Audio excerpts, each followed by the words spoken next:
নমস্কার, শুভ সন্ধ্যা। আজকে শনিবার 28শে সেপ্টেম্বর 2024।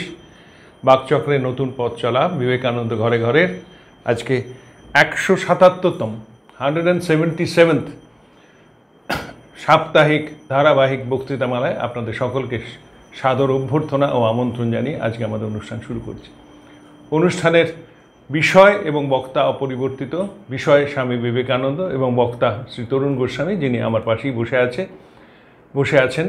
তরুণবাবুর পরিচয় নতুন করে দেবার আমার মনে হয় খুব একটা প্রয়োজন আছে।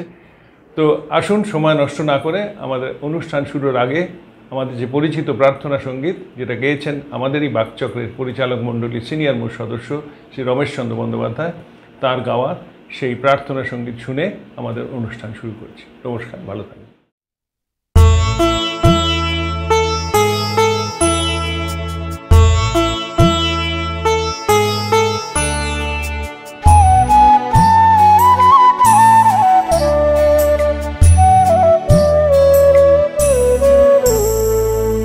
তোমারে করিয়াছি জীবনের ধ্রুবতারা, এ সমুদ্রে আরো কবু হব না গো পথহারা। তোমারে করিয়াছি জীবনের ধ্রুবতারা।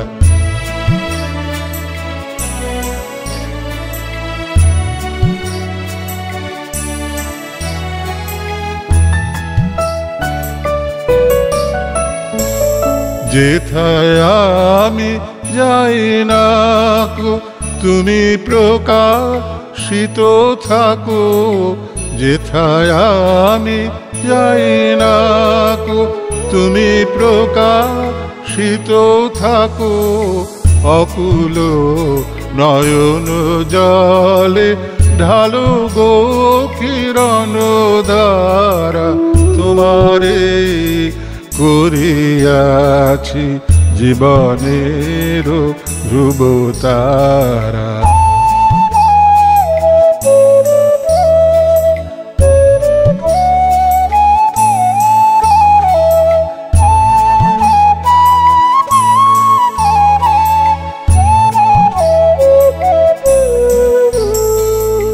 তব মুখ সদা মনে জাগিতেছে সঙ্গপানে, তিলেকো অন্তর হলে নাহিরি কুল কিনারা। তব মুখ সদা মনে জাগিতেছে সঙ্গপানে, তিলেকো অন্তর হলে নাহেরি কুল কিনারা।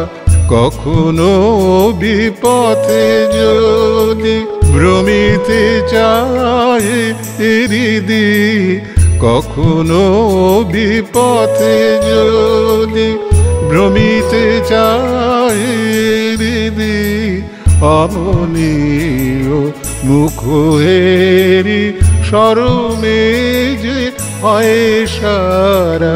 তোমারে করিয়াছি জীবনের ধ্রুবতারা, এ সমুদ্রে আরো কবু হব না গো পথহারা।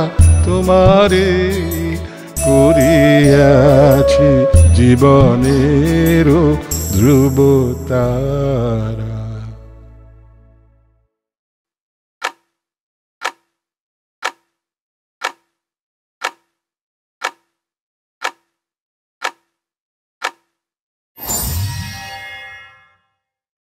বিশ্বনাথ দত্তের তিন পুত্র, নরেন্দ্রনাথ, মহেন্দ্রনাথ এবং ভূপেন্দ্রনাথ। স্বামীজি কেমন ছিলেন সেটা আমরা জানি। 30 বছর বয়সে তিনি ভারতবর্ষের কথা ছড়িয়ে দিয়েছিলেন পাশ্চাত্য দুনিয়ায়। রামকৃষ্ণ মিশন প্রতিষ্ঠা করেছিলেন। অসাধারণ মানুষ, ভারতবর্ষকে অন্তর থেকে ভালোবেসেছেন এবং কী করে ভারতবর্ষ তার যন্ত্রণা থেকে বেরিয়ে আসবে তার পথ দেখিয়েছিলেন স্বামীজি। মধ্যম ভ্রাতা মহেন্দ্রনাথ, তিনিও অসাধারণ মেধাবী ছিলেন। তার কলকাতার ওপর বহু বই আছে। মহেন্দ্রনাথ না থাকলে আমরা বিবেকানন্দ বিলেতে কি করেছেন জানতে পারতাম না। তার বিখ্যাত গ্রন্থ লন্ডনে বিবেকানন্দের ছোটোবেলাকার কথা জানতে পারতাম না যে শ্রীমৎ বিবেকানন্দ স্বামীজির জীবনের ঘটনাবলী আমরা না পড়তাম। আমরা জানতে পারতাম না কলকাতার ইতিহাস যদি মহেন্দ্রনাথ না পড়তাম। আমরা লাটু মহারাজের অনুধ্যান পেতাম না, আমরা শ্রীরামকৃষ্ণের অনুধ্যান পেতাম না, এবং তার যে স্বামীজি যে গুরুভাইদের অন্তরঙ্গ জীবনের চিত্র সেইটা পেতাম না। তার একটি ঘটনা বলি। একদিন মহেন্দ্রনাথ বরানগর মঠে গেছেন, গিয়ে দেখছেন যে স্বামী রামকৃষ্ণানন্দজি তিনি আলপনা দিচ্ছেন, স্বামী নিরঞ্জনানন্দজি তিনি কুটনো কাটছেন, এবং মহেন্দ্রনাথ তখন মুখে মুখে ছড়া রচনা করছেন তার দাদার মতো। মিনসেরা সব কুটনো কুটবি, বাটনা বাটবি, পিরে দিবি আলপনা, মেয়েরা সব কলেজে যাবে, নলেজ পাবে, করবে সাদের বাবুয়ানা। তখন স্বামী রামকৃষ্ণানন্দজি বলছেন, একদম তুই দাদার মতন মুখে মুখে ছড়া কাটছিস। আর দাদা কীরম বিলেতে ছড়া কেটেছিলেন মহেন্দ্রনাথের উপস্থিতিতে সেটাও একটু বলি। স্বামী শারদানন্দজি এবং মহেন্দ্রনাথ বসে রয়েছেন লন্ডনের একটি রেস্টুরেন্টে। অনেক ভদ্রমহিলা বাইরে দিয়ে যাচ্ছেন। স্বামীজি বলছেন, এদেশে মেয়েরা যদি বিয়ে না করে তাহলে হয় ফেটিয়ে যায় নয় শুটকি মেরে যায়। এই মোটা হওয়াটাকে স্বামীজি ফেটিয়ে যায় বলছেন, এবং মহেন্দ্রনাথকে মুখে মুখে ছড়া বানিয়ে দিচ্ছেন। ছাতি মাথে টুপি হাতে যাচ্ছে যত ছুরি, মুখে তারা মেখেছে ময়দা ঝুড়ি ঝুড়ি বলে স্বামীজি হাসছেন। মহেন্দ্রনাথ তার অত্যন্ত আপনার মানুষ ছিলেন। যখন প্রথম মহেন্দ্রনাথ 1895 সালে নরেন্দ্রনাথকে দেখেন, একটা তেমাথা রাস্তার মোড়ে স্বামীজি দাঁড়িয়ে রয়েছেন, পরনে কালো পোশাক, মাথায় কালো টুপি। মহেন্দ্রনাথ বুঝতেই পারছেন না স্বামীজিকে। বললেন, বাবা একে চিনি, এই স্বামী বিবেকানন্দ, এর সঙ্গে রাতে শুয়েছি, একসঙ্গে বড় হয়েছি, একসঙ্গে স্কুলে গেছি, এক থালা থেকে খেয়েছি, তা তো নয়। তারপর তিনি যখন স্বামীজির বাড়িতে গেলেন, স্বামীজি গল্প শুরু করলেন, তখন মহেন্দ্রনাথ লিখছেন, মনে হলো এ সত্যি দাদা নরেন্দ্রনাথ। এবং তখন সেই ছোটোবেলাকার গল্প, কলকাতায় কে কেমন আছেন তার খবর টবর নিয়ে এসব। এমন প্রখর ব্যক্তিত্ব ছিল স্বামীজির যে মহেন্দ্রনাথও চিনতে পারেননি। এই মহেন্দ্রনাথের সঙ্গে স্বামীজির সম্পর্ক চলে যায়। যে ভাইয়ের সঙ্গে বড় হয়েছিলেন, যে ভাই তাকে ঘনিষ্ঠভাবে দেখেছিলেন, যে ভাই তাকে অত্যন্ত স্নেহ করতেন, কেন সম্পর্ক চলে গেল এ নিয়ে নানা লোকে নানা কথা বলে। যারা জানে না তারাই বলে, কিন্তু যারা জানে তারা জানে যে স্বামীজি দেশপ্রেমের কাছে আর কিছুকে তার থেকে বড় করে দেখেননি। স্বামীজি এক জায়গায় নিজেই বলেছিলেন যে একদিকে শ্রীরামকৃষ্ণ, আর একদিকে আমার প্রিয় মা এবং ভাই বোনেরা। আমি জানতাম ঠাকুরের বাণী আমি ছাড়া কেউ প্রচার করতে পারবে না। অন্যদিকে ছিল প্রিয় মা এবং ভাই বোনেরা। আমি প্রথমটাকে ভালোবেসে দ্বিতীয়টাকে ত্যাগ করেছিলাম। কারণ ঠাকুরের বাণী ছড়ানো মানে আন্তর্জাতিক মঞ্চে সেই বাণী পৌঁছে দেওয়া যে যত মত তত পথ, সকলের মতকে, সকলের পথকে সম্মান করতে শেখো, কাউকে দমিয়ে রেখে নিজে জাহির করো না। এই যে যত মত তত পথ, এই কথাটার একটা অদ্ভুত পলিটিক্যাল কনোটেশন আছে। আমি সেটা নিয়ে আলোচনা করব না। আমরা পলিটিক্যাল কনোটেশন মানেই ভাবি বুঝি পলিটিক্স। কনোটেশন আর পলিটিক্স এক নয়। কনোটেশন মানে এই মতকে সম্মান করা হচ্ছে ডেমোক্রেসির প্রথম কথা। যারা বড় বড় ডেমোক্রেসির এক্সপার্ট ছিলেন তারা বলে গেছেন। ঠাকুর কত সহজে বুঝিয়ে দিচ্ছেন। সেদিন সমাজে গেছলুম, দেখলুম সবাই একঘেয়ে, যে সমন্বয় করতে পারে সেই লোক। আবার বলছেন যত মত তত পথ, অর্থাৎ সকলকে তুমি সম্মান করতে শেখো। সম্প্রতি এক ভদ্রমহিলা শ্রীরামকৃষ্ণের চৈতন্য হোকের ব্যাখ্যা দিয়েছেন। বলছেন ঠাকুর বলছেন আর কি বলি তোমাদের চৈতন্য হোক। 1885-86 সালের 1 জানুয়ারি, তখন তার আগের বছর কংগ্রেস প্রতিষ্ঠিত হয়েছে। ঠাকুর সবসময় জানতেন যে ব্রিটিশরা কেমন অত্যাচার করছে আমাদের। উদাহরণস্বরূপ বলা যায়, পশুপতি বসুর বাড়িতে গেছেন, বৈঠকখানার ঘরে সব হিন্দু দেবদেবীর ছবি। ঠাকুর রসিকতা করে বলছেন, তুমি তো বড় হিন্দু, এত পয়সা থেকেও একটা কুইনের ছবি রাখনি। আবার বলছেন যে বাড়িতে স্ত্রীর লাথি ঝাঁটা আর অফিসে মালিকের লাথি ঝাঁটা। এই যে মালিক মানে ইংরেজ, তারা কেমন তিনি জানতেন। শেষ আশীর্বাদ হচ্ছে তোমাদের চৈতন্য হোক। চৈতন্য হোক মানে তোমরা ঈশ্বর দেখো না, তোমরা মানসিকভাবে স্বাধীন হও, তোমরা আত্মবিশ্বাসে ভরপুর হও, তোমরা বিশ্বাস করো যে তোমাদের পক্ষেই এমন কোনো বড় কাজ নেই যা করা সম্ভব নয়। স্বামীজির সঙ্গে যে মহেন্দ্রনাথের গণ্ডগোল শুরু হয় সেটি এই একটা মাত্র চিঠিতে পাওয়া যায়। চিঠিটি কাকে লিখেছিলেন স্বামীজি জানা যায় না। লন্ডন 5ই জুন 1896 সেই চিঠিতে লিখছেন স্বামীজি, রাজযোগ বইখানার খুব কাটতি হচ্ছে, শারদানন্দ শীঘ্রই যুক্তরাষ্ট্রে যাবে, ডট ডট দেওয়া হচ্ছে, আর কিছু নেই। এইবার আমার পিতা যদিও উকিল ছিলেন, তবু আমি ইচ্ছে করি না আমাদের বংশের কেউ উকিল হয়। আমার গুরুদেব এর বিরুদ্ধে ছিলেন এবং আমার বিশ্বাস যে পরিবারে কতকগুলি উকিল আছে সেই পরিবারকে নিশ্চয়ই দুর্দশায় পড়তে হবে। আমাদের দেশে উকিল ছেয়ে গেছে, প্রত্যেক বছর বিশ্ববিদ্যালয় থেকে শত শত উকিল বার হচ্ছে। এই যে নিজে বিশ্বনাথ দত্তের মহেন্দ্রনাথকে জিজ্ঞেস করলেন তুমি কেন এসেছো ইংল্যান্ডে, মহেন্দ্রনাথ বললেন ব্যারিস্টার হতে। ব্যাস, মেজাজ খারাপ হয়ে গেল। বললেন তুমিও যেমন উকিল বাড়ির ছেলে, আমিও তেমনি উকিল বাড়ির ছেলে। ওকালতিতে এই যে উকিলে ছেয়ে গেছে, কারণ মনে রাখতে হবে তখন কিন্তু সবচেয়ে প্রেস্টিজিয়াস প্রফেশন হচ্ছে লয়ার, ল প্র্যাকটিস সবচেয়ে প্রেস্টিজিয়াস, এবং ডাক্তারি, মেডিসিন। ইঞ্জিনিয়ার তো তখন নেই। এই দুটোই স্বামীজির সময় সবচেয়ে প্রেস্টিজিয়াস প্রফেশন। স্বামীজির অ্যাটর্নিশিপ ফার্মের, নিমাইচাঁদ বোসের অ্যাটর্নিশিপ ফার্মের তিনি অ্যাপ্রেন্টিস অ্যাটর্নি ছিলেন। তার সহপাঠী ছিলেন বা সহকর্মী ছিলেন ভূপেন্দ্রনাথ বোস, কংগ্রেসের প্রেসিডেন্ট, কলকাতা বিশ্ববিদ্যালয়ের উপাচার্য, প্রাক্তন মেয়র কমল বসুর দাদু, মোহনবাগান ক্লাবের প্রেসিডেন্ট, যে বছর মোহনবাগান 1911 সালে শিল্ড জেতে। তো বিএন বাসু তিনি স্বামীজির একসঙ্গে সহকর্মী ছিলেন। এবং কলকাতায় যে অভ্যর্থনা কমিটি হয়, স্বামীজি যখন প্রথমবার পাশ্চাত্য থেকে ফিরছেন 1897 সালের ফেব্রুয়ারি মাস, সেই অভ্যর্থনা কমিটির আহ্বায়ক ছিলেন, কনভিনার ছিলেন বিএন বাসু। ভূপেন্দ্রনাথ বোস অত্যন্ত বন্ধু ছিলেন স্বামীজির। এবং সেই স্বামীজি বলছেন যে উকিলে দেশ ছেয়ে গেছে। এইবার কি বলছেন শোনা যাক। আবার বলছি, সালটা মনে রাখতে হবে 1896। আমাদের জাতের পক্ষে এখন দরকার সাহস ও বৈজ্ঞানিক প্রতিভা।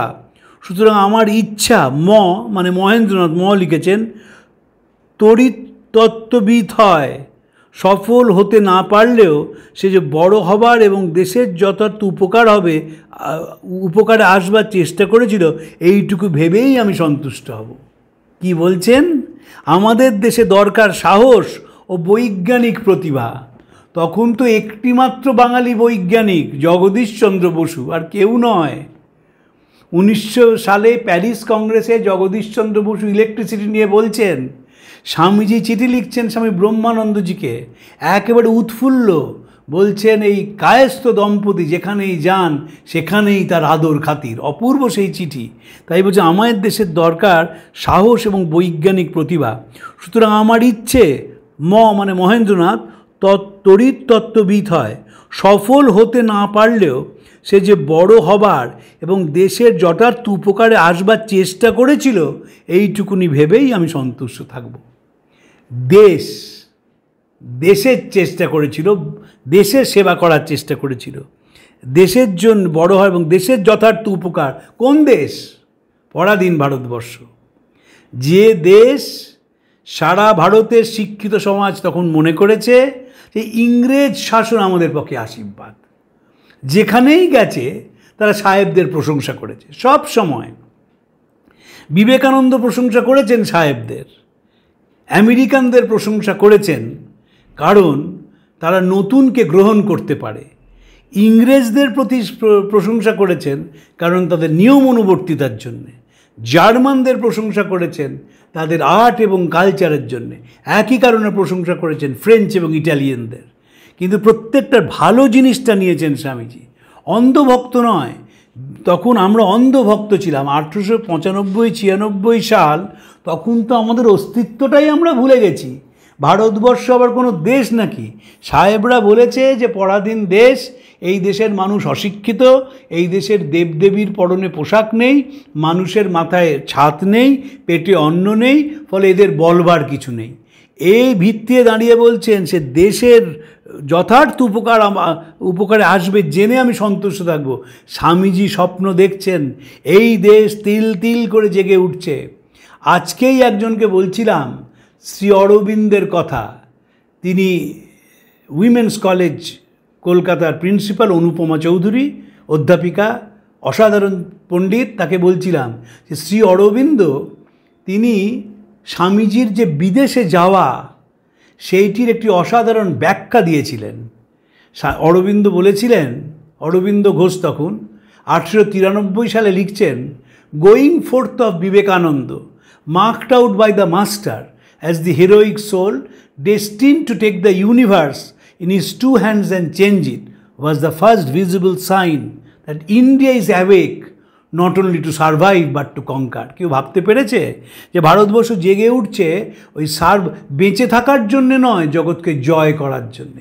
এই কারণেই শ্রীরামকৃষ্ণ পাঠিয়েছেন স্বামীজিকে পাশ্চাত্যে, going forth of Vivekananda marked out by the master as the heroic soul destined to take the universe in his two hands and change ইট।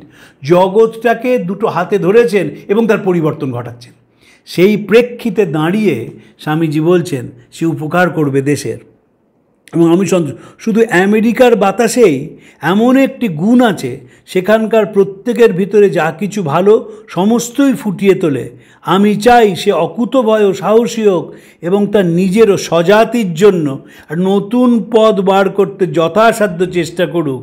একজন ইলেকট্রিক্যাল ইঞ্জিনিয়ার ভারতে অনায়াসে করে খেতে পারবে। 1896 সালে বলছেন ইলেকট্রিক্যাল ইঞ্জিনিয়ার নিকোলা টেসলার কাছে পাঠাতে চেয়েছিলেন। তাই বলছেন আমেরিকানরা শুধু নতুনকে গ্রহণ করে না, যার ভেতরে প্রতিভা আছে সেইটিকে তারা বের করে আনে।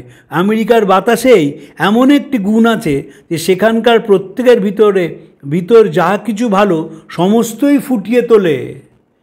আইনস্টাইন তো আমেরিকান নন, জার্মান। তার যে কাজকর্ম সব আমেরিকা উজাড় করে দিয়েছিলেন যাতে তিনি তার প্রতিভার প্রস্ফুটিত করতে পারেন।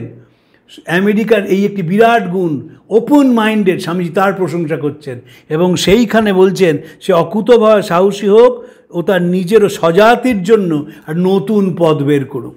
Hour guru was original, we should be either original or nothing. Swamiji বলছেন আমাদের গুরু ছিলেন মৌলিক, হয় আমরা মৌলিক হব বা কিছুই হব না।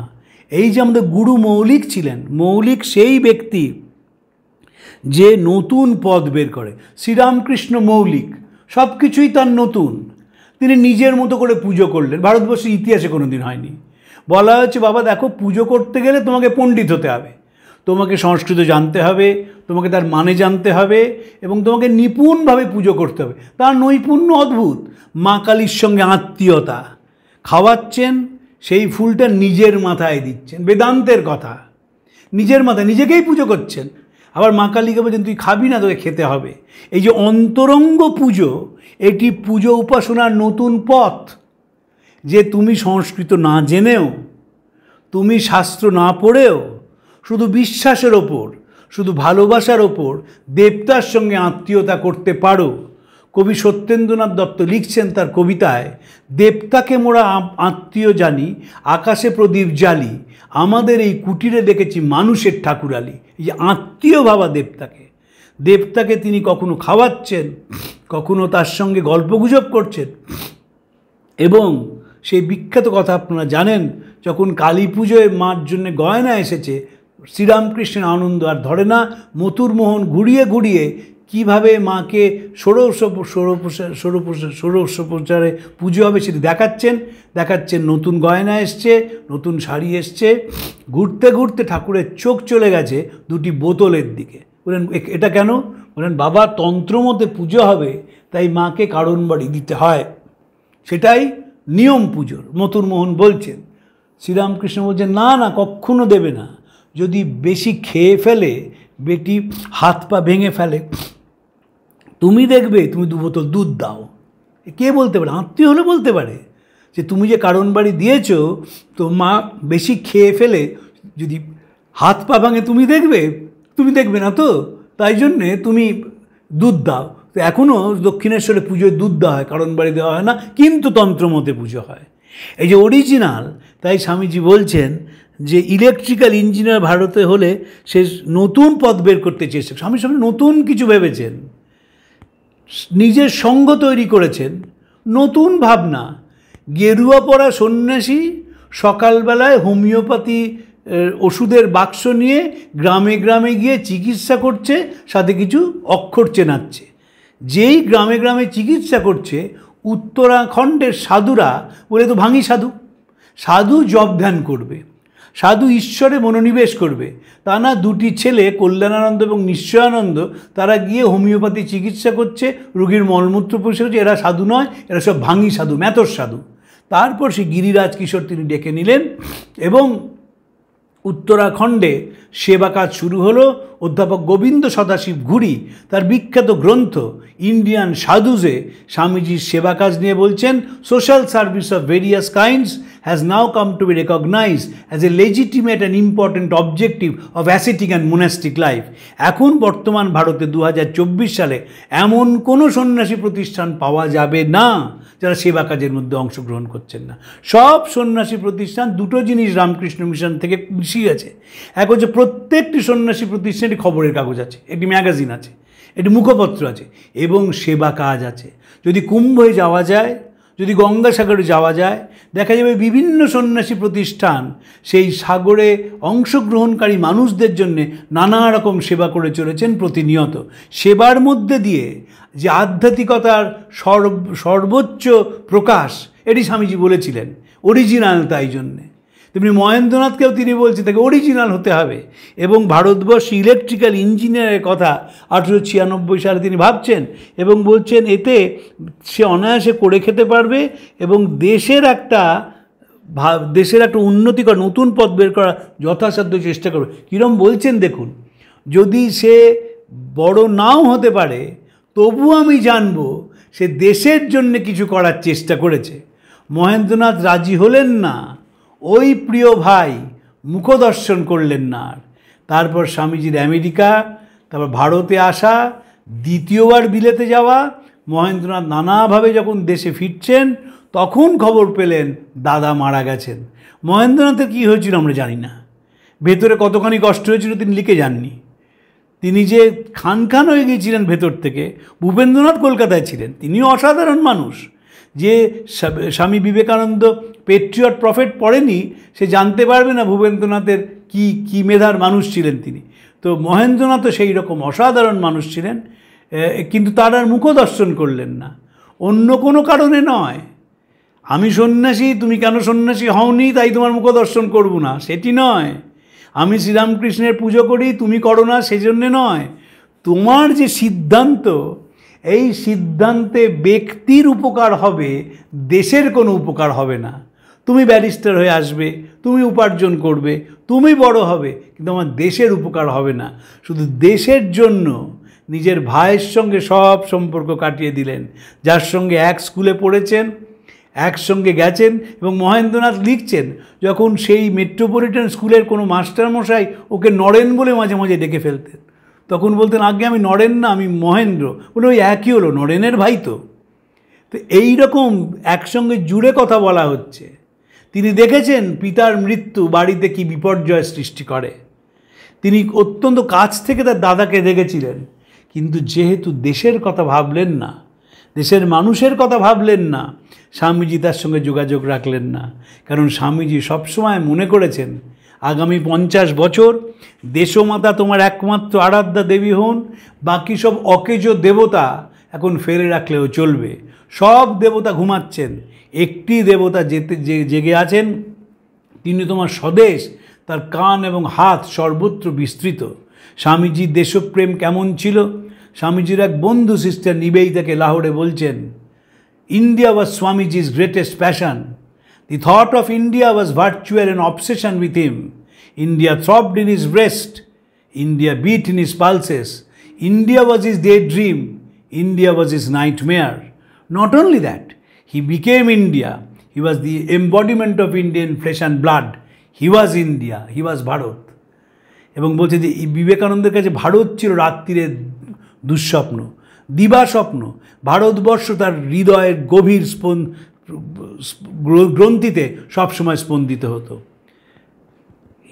এবং তিনি ভারতবর্ষ হয়ে গিয়েছিলেন। সিস্টার ক্রিশ্চিন বলছেন তিনি যখন ইন্ডিয়া এই 5 অক্ষরের শব্দটি বলতেন তখন তার ভেতরে থেকে মনে হতো যে তার আবেগ বেরিয়ে আসছে, এবং আমরা সৌভাগ্য আমাদের যে আমরা তার পদতলে আশ্রয় নিয়েছিলাম। মনে হতো যে ভারতের অতীত, ভারতের বর্তমান এবং ভারতের ভবিষ্যৎ এই 5টি শব্দের মধ্যে থেকে বেরিয়ে আসছে।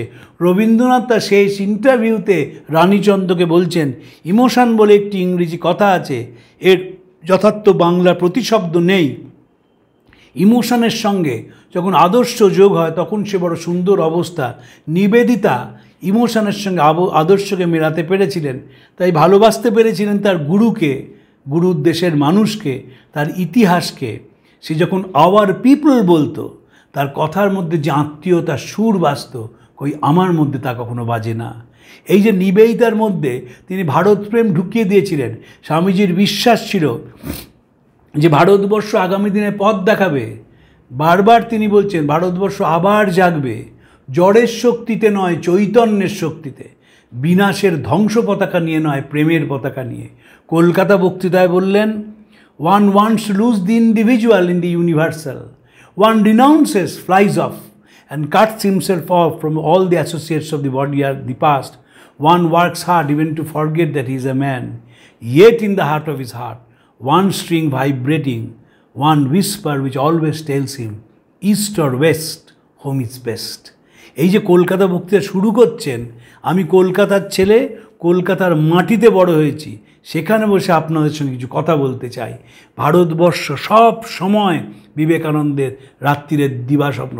ভারতবর্ষের কী করে উন্নতি হবে, ভারতবর্ষ কী করে জাগবে। বলেছিলেন স্বামী তুরীয়ানন্দজিকে আমেরিকায় 1900 সালে। একদিন গম্ভীর আছেন স্বামীজি, তুরীয়ানন্দজি কোনো কথা বলতে পারছেন না। তারপর তার গাম্ভীর্য কেটে গেল, রঙ্গরসিকতা শুরু হলো। বলেন, তুমি চুপ করেছিলে কেন? বলে, আরে মা বেটি 500 বছর দেখিয়ে দিলেন। তুরীয়ানন্দজি বললেন, অতীত না ভবিষ্যৎ? বললেন, ভবিষ্যৎ। দেখলাম ইংরেজরা আর বেশি দিন আমাদের দেশে রাজত্ব করতে পারবে না। তারপর পিদ জাতি এক সময় আমাদের ওপর আধিপত্য খাটাবে। স্বামীজি 1900 সালে দেখেছিলেন যে চায়না আমাদের ওপর আধিপত্য খাটাবে। 2024 সাল নয়, আপনি যে জিনিস ব্যবহার করুন, যে আলো ব্যবহার করুন, যে মোবাইল ফোন ব্যবহার করুন, যে জামা কাপড় কিনুন, সব মেড ইন চায়না, আধিপত্য খাটাবে। দেখেছিলেন। তারপর কি বললেন তুরীয়ানন্দজি? বিখ্যাত কথা, কলকাতায় মনে হতো স্বামীজি বড় মানুষ, এখন মনে হচ্ছে স্বামীজি প্রফেট। ভবিষ্যৎটা দেখতে পাচ্ছেন, সে ভবিষ্যতে ভারতবর্ষ দেখছেন, আর কিচ্ছু না। জোসেফিন ম্যাকলাউড তিনি সবসময় জিজ্ঞেস করেছেন আমি কি করব? স্বামীজি বলছেন ভারতবর্ষের নাম জপ করো। স্বামী লোকেশ্বরানন্দজি এবং স্বামী হিরণ্ময়ানন্দজি বেলুড় মঠে জোসেফিন ম্যাকলাউডকে দেখলেন। শীতকাল, গঙ্গার ধারে বৃদ্ধাটি বসে রোদ পোয়াচ্ছেন। তো দুজন তরুণ সন্ন্যাসী গিয়ে বললেন যে ট্যান্টিন, তুমি এখানে বসে কি করছো, রোদ পোয়াচ্ছ? বললেন না, স্বামীজি বলে গেছেন ভারতবর্ষের নাম জপ করতে, আমি সব সময় সেই ভারতবর্ষের নাম জপ করছি। একজন বিদেশিনী, একজন আমেরিকান, তিনি জপ করছেন ভারতবর্ষ। কেন স্বামীজি বলেছেন? নিজের দেশ বলে নয়, এই দেশের দর্শন, এই দেশের চিন্তন, এই দেশের বোধ, এ দেশের অনুভূতি যত তাড়াতাড়ি জগৎ নেবে তত জগতের উন্নতি হবে। এবং বিবেকানন্দের যে ভারতবর্ষ, সেই ভারতবর্ষ পাশ্চাত্যকে অস্বীকার করে নয়, পাশ্চাত্যকে নিয়ে পূব পশ্চিমের মিলন। উদ্বোধনের প্রথম যে সংখ্যা বেরিয়েছিল 1899 সালের মাঘ মাসে, স্বামী তার ভূমিকা লিখেছিলেন এবং সেখানে বললেন উদ্বোধনের জীবনোদ্দেশ্য হবে পূব পশ্চিমের মিলন। আসুক পশ্চিম, রবীন্দ্রনাথ লিখছেন আসুক পশ্চিমী হাওয়া, আসুক পাশ্চাত্য কিরণ, কিন্তু কখনো যেন তা আমাদের ঘরের কাঁচের বাসনগুলোকে উড়িয়ে না নিয়ে ভেঙে দেয়। সেইভাবে এই যে পূব পশ্চিমের মিলন স্বামীজি ভেবেছেন, কেউ ভাবেননি। 1902 সালে তো চলে গেছেন, পূব পশ্চিমের মিলন কি? কখনো রাজার সঙ্গে প্রজার মিলন হয়? রুডিয়ার্ড কিপলিন বললেন east is east and west is west and the twain shall never meet. আর স্বামীজি বলছেন প্রযুক্তিতে ওরা চিরকাল আমাদের গুরু থাকবে, আর আধ্যাত্মিকতায় চিরকাল আমরা ওদের গুরু হব। শেষ চিঠি ন্যান্সি হ্যান্সব্রোকে লিখলেন, জাপান যদি আধ্যাত্মিকতার পথে না যায় এদেশের কি হবে আমি জানি না। শেষ চিঠি বিবেকানন্দের, জুন 1902, 4 জুলাই সব স্তব্ধ হয়ে গেল। ন্যান্সি হ্যান্সব্রোকে লিখেছিলেন, স্বামীজিকে অনুরোধ করেছিলেন ওকাকুড়া জাপান যাওয়ার জন্য, আর যেতে পারেননি, শরীর তখন দিচ্ছে না। স্বামী সদানন্দজি জাপানে গেলেন এবং একটি চিঠিতে লিখছেন, যদি আমার পয়সা থাকতো আমি তোমাদের সবাইকে একবার পাশ্চাত্য দেখিয়ে নিয়ে যেতাম। পাশ্চাত্যের চোখ ঝলকানো সভ্যতা নয়, এখান থেকে কি শিখে গিয়ে আমরা নিজের দেশে ব্যবহার করতে পারি। রাজা পিয়ারি মোহন মুখোপাধ্যায়কে লিখেছিলেন, যে ভারতীয় বিদেশে যায় সে দেশের অনেক উপকার করে। এখনও তো আমরা তো ভেবে উঠতে পারলাম না। 24 সালে কি ভাবতে পারলাম যে ভারতীয় বিদেশে আসে দেশের উপকার করে? আমরা মনে করি কিছু ডলার পাঠায়, তা না, শিখে এসে সেটাকে ইমপ্লিমেন্ট করে আমাদের দেশে। ইমপ্লিমেন্টেশনটা স্বামীজি চেয়েছেন, কারণ তিনি বিশ্বাস করেছেন ভারতবর্ষ এগোবে, ভারতবর্ষ জগৎকে পথ দেখাবে। আর যারা ভারতীয় উন্নতিতে বিশ্বাস করে না তাদের সঙ্গে তিনি সম্পর্ক রাখেন না, নিজের ভাইয়ের সঙ্গেও তাই রাখেননি। আজ এই অবধি রইল, পরের দিন আরেকটি বিষয় নিয়ে আলোচনা করব। প্রাণারাম প্রাণারাম প্রাণারাম প্রাণারাম প্রাণারাম প্রাণারাম। কি যেন লুকানো নামে তাই মিষ্ট এত তব নাম প্রাণারাম প্রাণারাম।